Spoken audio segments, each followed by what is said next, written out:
Chosen ones, you were never born and death is an illusion. What if I told you that everything you think you know about your existence is a story? That the idea of being born into this world and eventually dying is the greatest illusion you've ever believed? I know this sounds impossible at first. After all, we're taught from the moment we can think that life is linear. There's a beginning, a middle, and an end. But here's the truth: you were never born. And because of that, you can never die. Let that sink in for a moment. You, the essence of who you are infinite. You've always existed, and you always will. But to truly grasp this, we need to go beyond the surface, beyond the distractions of the material world, and dive into the depths of your true nature. Because, chosen ones, this is where your freedom lies. Let's begin with a simple question: what are you? Not your name, not your body, not your job or the roles you play in life. What are you at your core? Most people don't ask this question. They get so caught up in their identities, their successes, failures, relationships, that they mistake those things for who they are. But all of that is temporary, isn't it? Your body is temporary. Your thoughts are temporary. Even your emotions come and go like waves on the ocean. So if everything you associate with you is constantly changing, how can it be who you truly are? Here's the answer: you are awareness itself. The silent observer behind every thought, every sensation, every experience. You are the one who notices the changes but is never changed by them. Think about it: hasn't there always been a part of you that feels untouched by time? A part of you that feels eternal, no matter how much your body ages or your circumstances shift. That's the real you, and that you was never born. It doesn't exist in time. It exists beyond time. But here's where it gets even more profound. If you were never born, then what is this thing we call life? What is this experience you're having right now? To understand this, we need to talk about the illusion of separation. From the moment you were taught to say, "I am this," or "I am that," you began to see yourself as separate from everything else. Separate from other people, separate from the world, separate from the world, separate from the universe. This illusion of separation is what makes you believe you're a finite being with a beginning and an end. But chosen ones, this is the greatest trick of all. You are not separate. You are the universe expressing itself as a human for a little while. Let me ask you this: when you dream at night, does the dream feel real while you're in it? Of course it does. Click subscribe to this channel to get more profound spiritual lesson. You see people, places, and events that feel vivid and alive. But when you wake up, you realize it was all happening within your mind. The people in the dream, they were you. The places, they were you. The entire dream was created by your consciousness. Now, what if I told you that this waking life is no different? That everything you see, touch, and experience is a projection of your consciousness, just like a dream. This doesn't mean the world isn't real. It means that the world is real as an experience, but it's not separate from you.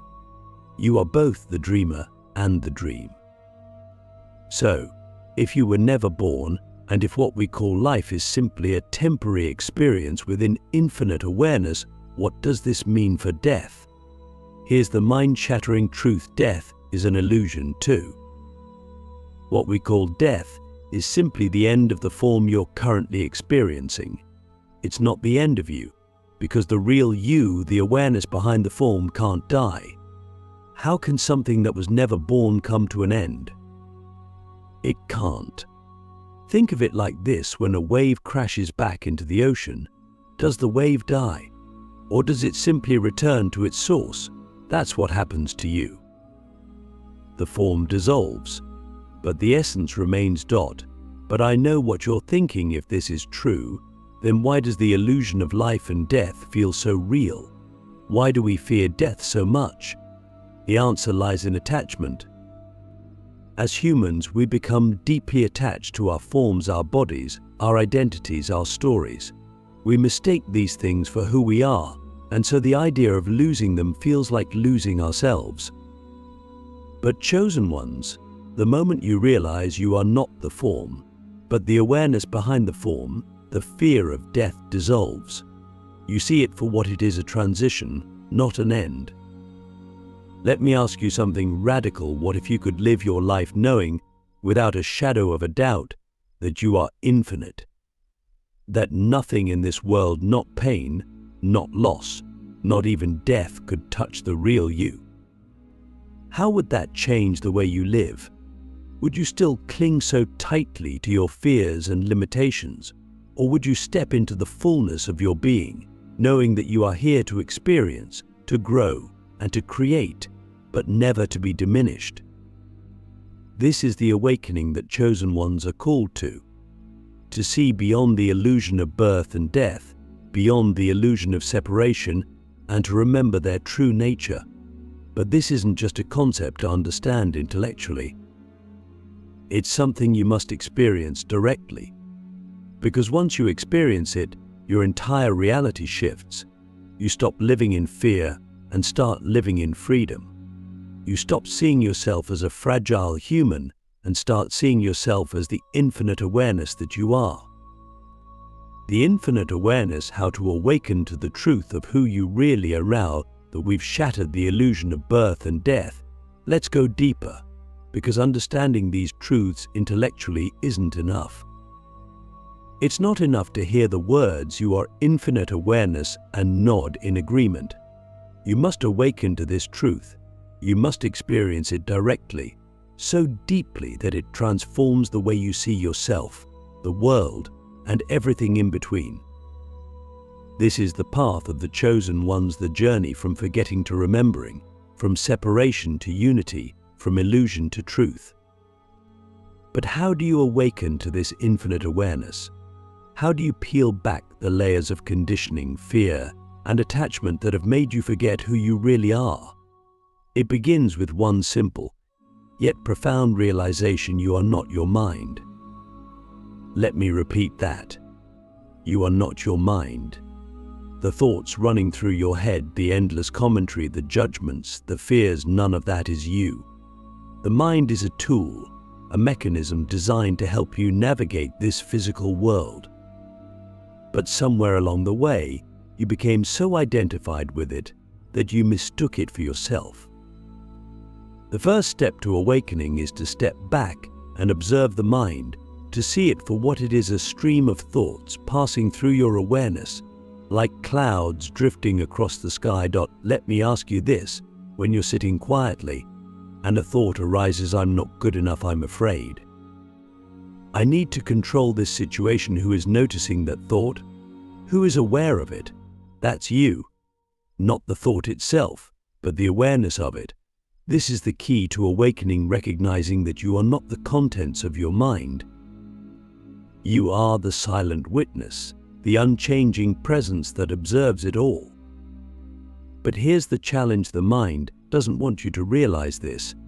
It clings to its role as your master, whispering fears, doubts, and distractions to keep you trapped in its web. Why? Because the moment you awaken to your infinite awareness, the mind loses its power over you. It becomes what it was always meant to be: a servant, not a master. This is why meditation is such a powerful tool for awakening. When you sit in stillness and observe your thoughts without judgment, you begin to disidentify from them. You create space between the thoughts and the awareness that observes them. And in that space you discover the truth of your being. But meditation is just the beginning. Awakening requires you to bring this awareness into every moment of your life. It's not something you practice for 20 minutes a day and then forget. It's a way of being, a constant remembering of who you really are. For example, the next time you feel anger rising within you, pause and ask, who is feeling this anger? Is it the infinite awareness that I am? Or is it the ego, the conditioned mind reacting to a perceived threat? The moment you observe the anger rather than identifying with it, it begins to dissolve. Why? Because emotions like anger, fear, and frustration only have power over you when you mistake them for yourself. This isn't about suppressing your emotions or denying your humanity. It's about seeing everything you experience, every thought, every feeling, every sensation as part of the play of life. You are the audience watching the performance, not the actor caught up in the drama. And when you embrace this perspective, something miraculous happens. You stop resisting life. You stop fighting against what is.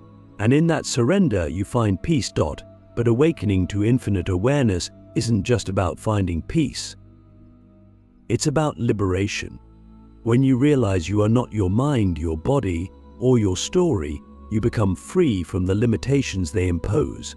You stop seeing yourself as a finite being bound by time, space, and circumstance. Instead, you see yourself as the limitless consciousness that holds it all. And from this place of freedom, you begin to live differently. You stop chasing external validation because you no longer need it. You stop fearing loss because you know nothing real can ever be lost. You stop clinging to control because you trust the flow of life. Let me ask you, what would your life look like if you truly lived from this place of infinite awareness? If you stopped identifying with the temporary and started embodying the eternal, would you still be ruled by fear, doubt, and insecurity? Or would you move through the world with a sense of ease, knowing that you are always supported by the infinite intelligence that you are? This is the essence of awakening, not escaping the world, but seeing it for what it is, a temporary play of form within the infinite awareness that you are. It's about living fully, not from a place of fear or attachment, but from a place of freedom and love. It's about recognizing that every moment, no matter how ordinary it seems, is a sacred expression of the infinite. And when you live from this place, everything changes. You stop seeing challenges as obstacles and start seeing them as opportunities for growth. You stop seeing others as separate from you and start seeing them as reflections of yourself. You stop waiting for some future moment to bring you happiness and start finding it here and now in the simple act of being. But awakening isn't a destination. It's a journey, a continual peeling back of the layers that obscure your true nature. And as you walk this path, you'll face resistance within yourself and from the world around you. But chosen ones, this is your calling. You were born into this illusion so you could awaken from it. You came here to remember who you are, not just for yourself, but for the world. Because when you awaken, you become a beacon of light for others, a reminder that they too are infinite. The illusion crumbles. How to live fearlessly once you know death is not real. Now that you've begun awakening to the truth of your infinite nature, let's go deeper into what this means for how you live your life. Because understanding that death is an illusion isn't just a comforting idea, it's a truth that can completely transform the way you experience existence. Once you fully grasp that you were never born and can never die, fear, the primary force that holds humanity back, begins to crumble. And as fear dissolves, something extraordinary happens. You become fearless, free, and fully alive. But let's pause for a moment. What is fear really? Fear is the belief that you can lose something: your life, your loved ones, your possessions, your identity. It's rooted in the illusion of separation, the idea that you are a finite being who has something to protect. Think about it. Every fear you've ever had comes down to this belief. Fear of failure. It's the belief that your worth is tied to an outcome. Fear of rejection. It's the belief that you are incomplete without external validation. Fear of death. It's the ultimate illusion, the belief that you, as awareness, can cease to exist. But chosen ones, when you realize that you are not the body, not the mind, not the story of you, fear loses its grip. Because how can you lose what you are? How can infinite awareness be diminished by anything in this world? It can't. And this realization is the key to living fearlessly, not recklessly, but with a profound sense of freedom and trust in the flow of life. Let me ask you something: how much of your life has been shaped by fear? How many decisions have you made to avoid discomfort, rejection, or failure? How many dreams have you abandoned because the risk felt too great? Now imagine what your life would look like if fear had no power over you. Would you take that leap of faith? Would you speak your truth, even if others didn't understand? Would you finally allow yourself to live fully without holding back? This is the gift of knowing that death is an illusion.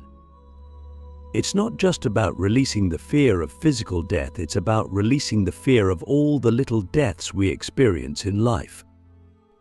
Because when you stop clinging to your false sense of self, you realize that every loss, every failure, every ending is simply another layer of illusion falling away. What remains is the eternal, indestructible essence of who you are. But let's get practical. How do you actually live fearlessly in a world that constantly tries to pull you back into fear? The first step is to practice surrender. Surrender doesn't mean giving up or resigning yourself to a passive existence. It means letting go of the need to control everything and trusting the intelligence of life itself. When you surrender, you stop resisting what is. You stop fighting against the flow of life and start moving with it. And in that flow, you discover that everything you need is already within you. Here's a powerful practice the next time you feel fear rising within you. Don't push it away. Don't try to suppress it or pretend it's not there. Instead, sit with it. Observe it. Ask yourself, what am I really afraid of? Is this fear based on reality, or is it based on a story my mind is telling me? More often than not, you'll find that fear is nothing more than a projection, a story about something that hasn't happened and may never happen. And even if it does, ask yourself, will this experience diminish the true essence of who I am? The answer, always, is no. Because the real you, the infinite awareness, cannot be touched by anything in this world. The second step to living fearlessly is to embrace uncertainty. One of the greatest sources of fear is the need for certainty, the need to know how things will unfold. But life is inherently uncertain. The more you try to control it, the more resistance you create. Chosen ones, the truth is this: uncertainty is not your enemy. It's your greatest teacher. It's the space where growth, creativity, and transformation happen. When you embrace uncertainty, you open yourself to possibilities you could never have imagined. You stop clinging to the known and step into the infinite potential of the unknown. Let me ask you, what if you stopped trying to control your life and instead allowed it to unfold naturally? What if you trusted that everything, every challenge, every setback, every moment is happening for your highest good? How much lighter would you feel? How much freer would you be? The third step is to live with presence. Fear thrives in the past and the future.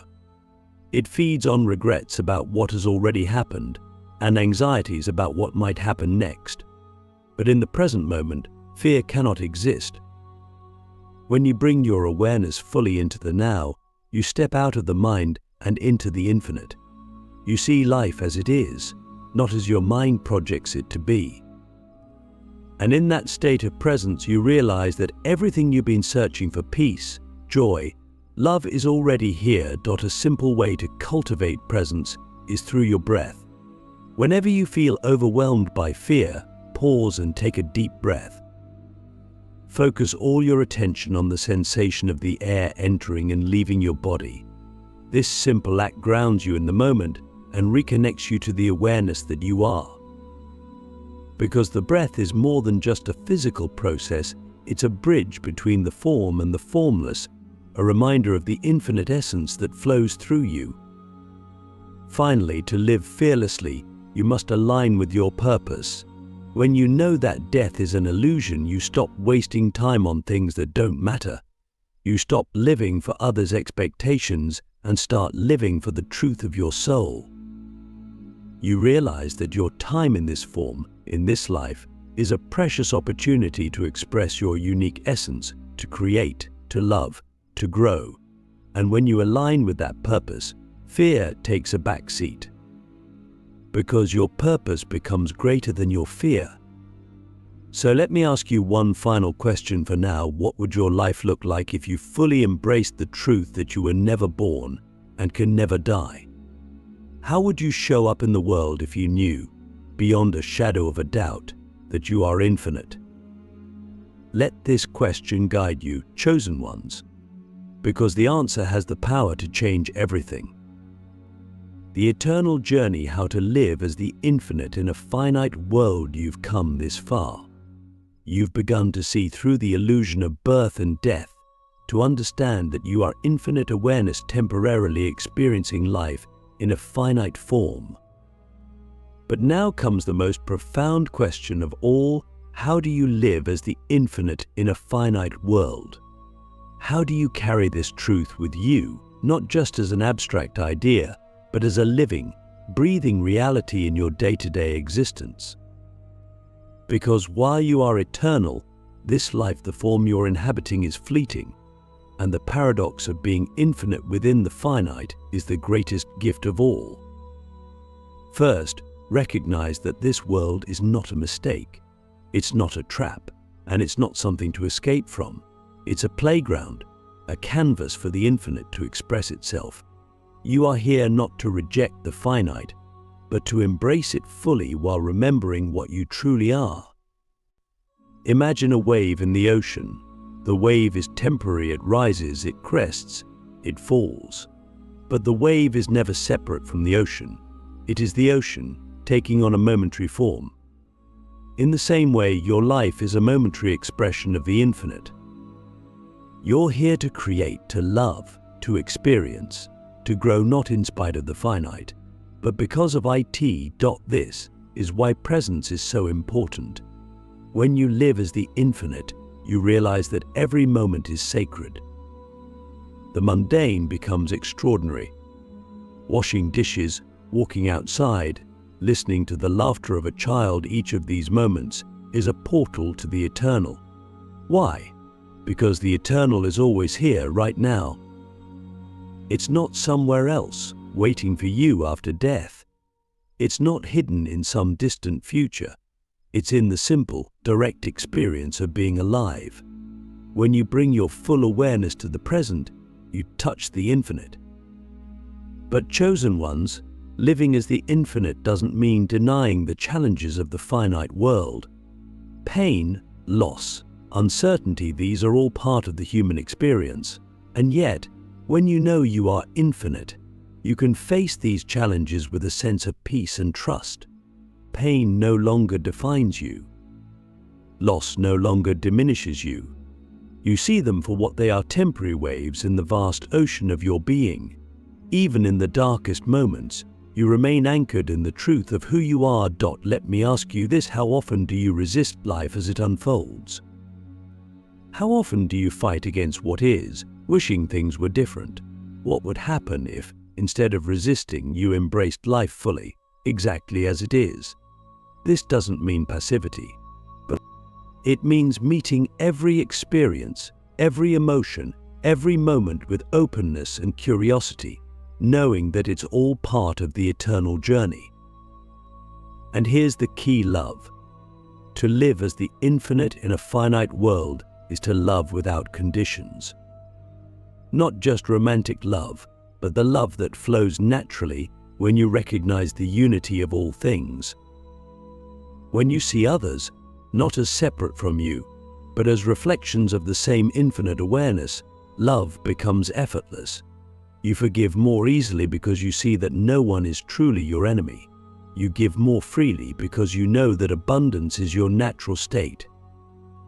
You live with compassion because you recognize yourself in everyone and everything. But let me give you one final practical insight. Don't wait for some future moment to embody this truth.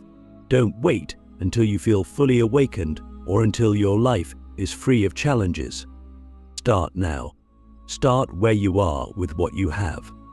Every breath is an opportunity to remember. Every interaction is a chance to practice. Every moment is a doorway to the infinite. So, chosen ones, the question is not whether you will live as the infinite that is your true nature, whether you recognize it or not. The question is, will you embrace it? Will you step into the fullness of who you are, not someday, but today? Because this life, this fleeting experience of form, is a gift. And when you live as the infinite within the finite, you don't just transform your own life, you become a beacon for others, a reminder of what they truly are. This is the eternal journey to walk through this world as both the wave and the ocean, the finite and the infinite, the human and the divine. You were never born and you will never die, but you are here, now, in this moment. So live fully, love deeply, and remember always you are the infinite, experiencing itself through the miracle of life.